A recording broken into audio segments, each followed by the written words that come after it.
SSC के paper है वो टीसीएस ही बना रहा है, लेकिन जो अलॉट कर रहा है ना एग्जाम सेंटर संबंधित जो भी फैसिलिटी प्रोवाइड कर रहा है वो दूसरी एजेंसी। तो कहीं ना कहीं सबसे बड़ा पॉइंट ये है कि एग्जाम एक डेट में होना बहुत बड़ा क्या है, ये इश्यू है। उस डेट का फिक्स किया जाए कि जिस डेट में आरआरबी एनटीपीसी के एग्जाम नहीं है उस डेट में एसएससी सीजीएल एग्जाम कराए। लेकिन ये कोऑर्डिनेशन होना बहुत बड़ी बात है, और एग्जाम कितने एक्सटेंड हो सकते हैं या नहीं हो सकते ये भी आपको अब पता चल जाएगा, क्योंकि जो जो पॉइंट सामने आया ना उसे देखते हुए। और ये तो पॉइंट केवल एग्जाम है, सबसे बड़ा पॉइंट तो क्या है इसकी, जो कंडक्टिंग एजेंसी है ना, जो एसएससी ने जिसको जो टेंडर दिया है ना, और वो वेंडर फिर उसकी इतनी ख्याति नहीं है कि वो इतना बड़ा एग्जाम और इतने अच्छे लेवल से करवा सके। हेलो स्टूडेंट्स, क्या हाल आपका, आशा करता हूँ अच्छे होंगे, स्वस्थ होंगे। तो आज से सिलेक्शन पोस्ट का एग्जाम है। अब एसएससी का जो लगभग 3 से 4 दिन, 1 अगस्त को ये एग्जाम कंप्लीट हो जाएगा। सिलेक्शन पोस्ट के जितने भी पेपर हैं सभी शिफ्ट होंगे, और उसके बाद एसएससी के लिए सबसे बड़ा जो एग्जाम है इस ईयर का 2025 का, वो सीजीएल एग्जाम है। और उस सीजीएल एग्जाम की एसएससी ने जो एग्जाम डेट दे रखी है ना, कब से स्टार्ट है, वो 13 अगस्त से। अब 13 अगस्त से जो एग्जाम है, क्या वो एग्जाम 13 अगस्त से ही स्टार्ट होगा, जो एसएससी ने केवल इंटीमेट किया था कि यहां पे इंटीमेशन ये था कि 13 अगस्त से स्टार्ट है। लेकिन क्यों, आपको ये भी पता है कि 13 अगस्त से आरआरबी एनटीपीसी अंडर ग्रेजुएट के पेपर हैं, मतलब 13 अगस्त नहीं, उससे पहले, और अगस्त में कंप्लीट पूरे अगस्त में एग्जाम है, क्योंकि लगभग संख्या 62 लाख के आसपास है जो अंडर ग्रेजुएट में फॉर्म फिल किए हैं। उसके अलावा एसबीआई पीओ क्लर्क के भी एग्जाम है, बैंकिंग के एग्जाम है, ठीक है। और उसी में फिर एसएससी, अगर मैं ये मानता हूं एसएससी उसी डेट से करवाती है एग्जाम है।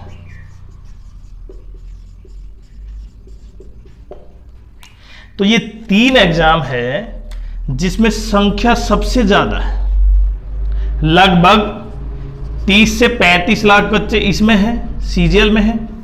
इसमें 60 लाख के आसपास फॉर्म है, तो लगभग आप मान सकते हैं 32 से 35 लाख बच्चे होंगे। इसमें भी थोड़े से कम मान सकते हैं, 50%, भाई 15 से 18 के आसपास, मतलब जो एग्जाम में बैठेंगे।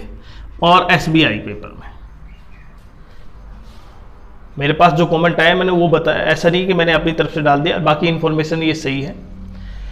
तो जो एग्जाम इतने कैंडिडेटों का एक साथ लेना, और खासकर जब उस समय जब एसएससी के पास जो वेंडर है उसके पास सेंटर इतने नहीं है।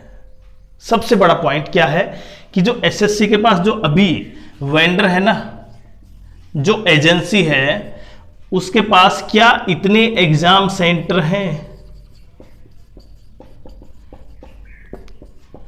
क्या वो अलॉट कर सकते हैं इतने? क्योंकि अभी 2 दिन पहले एग्जाम सेंटर के बारे में अगर मैं बात करूं तो कुछ बच्चों के एग्जाम सेंटर अंडमान निकोबार आए थे, जबकि वो इधर, मतलब आप समझ पा रहे हैं ना किन स्टेट से अंडमान निकोबार जाना, आपको नॉर्थ से बिल्कुल साउथ में जाना है। तो इस एग्जाम में जो बच्चे की संख्या बहुत ज्यादा है इस एग्जाम के मुकाबले, तो इसका अर्थ तो यह है कि आपके एग्जाम शायद, अगर मैं, क्योंकि मैं एग्जाम सेंटर की बात नहीं कर रहा कि एग्जाम सेंटर कैसे होंगे, कहां पे अलॉट कर सकते हैं, किस तरह के स्टैंडर्ड होगा, वो तो आज पता चल जाएगा। वो तो आज पता चल जाएगा कि क्या ये एजेंसी इसके एग्जाम करवा सकती है, वो भी जो एग्जाम सेंटर है उनमें। लेकिन क्या इन संख्याओं का इस एजेंसी के पास इतने एग्जाम सेंटर हैं कि वो दोनों का एग्जाम हो सके? क्योंकि इसका एग्जाम तो देखें आप कौन करवा रहा है, टीसीएस करवा रहा है, इसके लिए अलग एजेंसी है। हालांकि पेपर जो एसएससी के पेपर है वो टीसीएस ही बना रहा है, लेकिन जो अलॉट कर रहा है ना एग्जाम सेंटर संबंधित जो भी फैसिलिटी प्रोवाइड कर रहा है वो दूसरी एजेंसी। तो कहीं ना कहीं सबसे बड़ा पॉइंट ये है कि एग्जाम एक डेट में होना बहुत बड़ा क्या है, ये इश्यू है। और अगर एग्जाम एक डेट में हो जाता है तो ये आपको भी पता है कि इंडिया ने लगभग आधा काम, मतलब काफी अच्छी प्रशंसा होनी चाहिए अगर वो सही ढंग से सुचारू रूप से ट्रांसपेरेंसी के थ्रू हो जाता है। लेकिन ये भी पता है आपको कि इतने एग्जाम एक साथ कंडक्ट करवाना काफी टफ कार्य है। इसलिए जितनी प्रोबेबिलिटी, अगर मैं पेपर की बात करूं जो 13 अगस्त से एसएससी ने दिए हैं, वो शायद एक्सटेंड हो सकता है। मतलब 13 अगस्त एक्सटेंड हो सकता है, क्योंकि पूरे अगस्त तो किसका है, अंडर ग्रेजुएट आरआरबी एनटीपीसी का। तो बचा हमारे पास, अगर पेपर एक्सटेंड होता है तब सितंबर में, तो सितंबर में एग्जाम हो सकता है। या फिर केवल ये अलॉट किया जाए कि उस डेट का फिक्स किया जाए कि जिस डेट में आरआरबी एनटीपीसी के एग्जाम नहीं है, उस डेट में एसएससी सीजीएल एग्जाम कराए। लेकिन ये कोऑर्डिनेशन होना बहुत बड़ी बात है, और एग्जाम कितने एक्सटेंड हो सकते हैं या नहीं हो सकते, ये भी आपको अब पता चल गया है, क्योंकि जो जो पॉइंट सामने आया ना उसे देखते हुए। और ये तो पॉइंट केवल एग्जाम है, सबसे बड़ा पॉइंट तो क्या है इसकी, जो कंडक्टिंग एजेंसी है ना, जो एसएससी ने जिसको जो टेंडर दिया है ना, और वो वेंडर फिर उसकी इतनी ख्याति नहीं है कि वो इतना बड़ा एग्जाम और इतने अच्छे लेवल से करवा सके। लेकिन सब पॉइंटों पर देखें, अभी क्या होगा क्या नहीं, ये केवल अभी बताया नहीं जा सकता कि एग्जाम डेट एक्सटेंड हो गई, ऐसा कुछ नहीं है अभी एसएससी की तरफ से। बट ये आपको भी पता है ये एग्जाम करवाना कितना बड़ी एसएससी के लिए चुनौती है। तो आप भी समझ सकते हैं, अगर एग्जाम एक्सटेंड होता है तो फिर पूरे अगस्त एग्जाम नहीं होगा, फिर सितंबर में ही एग्जाम होगा। और अगर एग्जाम एक्सटेंड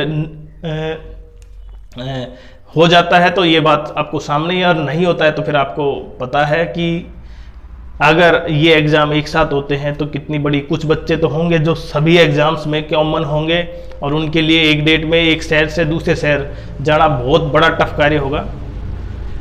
तो आपकी क्या राय है, आप जरूर कमेंट्स करें, क्या एग्जाम एक्सटेंड होना सही है या गलत है। जिनके लिए, जिन्होंने तैयारी अच्छी की है वो, और जिन्होंने तैयारी ठीक ठाक की है वो, क्योंकि जिसने तैयारी नहीं की उसके लिए एग्जाम तो अभी हो या 10 दिन बाद हो, उससे कोई फर्क नहीं पड़ेगा। लेकिन जिसकी तैयारी बहुत अच्छी है ना, जिसकी प्रिपरेशन बहुत ज़बरदस्त है, उसके लिए एग्जाम एक्सटेंड होना कितना नुकसानदायक है वो सबको पता है।